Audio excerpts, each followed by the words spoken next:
Legislation that could limit the amount of money cities can collect from traffic tickets just passed a critical step. Well, the bill was filed in direct response to an Atlanta News First investigative series, Taxation through Citation, which uncovered cities accused of using their police departments for profit.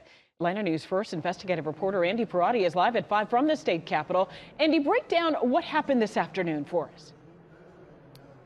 Hey, ladies, today is the first of likely many debates involving this proposed legislation titled the No Taxation Through Citation Bill Act. And if passed, it would cap the amount of revenue cities can collect from fines and forfeitures to just 10% of their budgets. Revenue collected above that threshold would be sent to a state fund, likely for public safety purposes. Representative Joseph Gullett filed the legislation. He presented it to members of the State and Government Subcommittee today.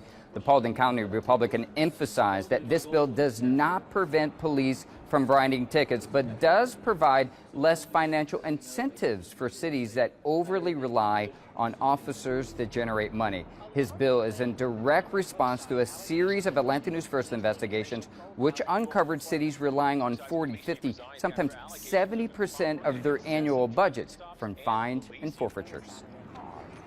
Well, I think people do feel like certain towns where they got pulled over, it's not because they were speeding, but it's because that town is using it as revenue generation. This does not change how law enforcement does their job.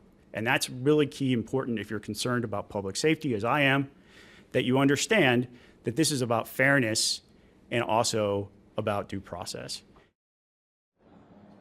Now, the Georgia Association or Municipal Association also spoke in favor of this proposed legislation, but they asked Representative Gullett to make multiple changes, including increasing that cap from 10% to 25%. The association says as many as 37 cities in Georgia in 2023 relied on 10% or more of their budgets from fines and forfeitures. It passed the subcommittee today. It moves on to a full committee tomorrow. We'll keep you posted. Live at the state capitol, I'm Andy Parati. Atlanta News First investigates. Andy, thank you for bringing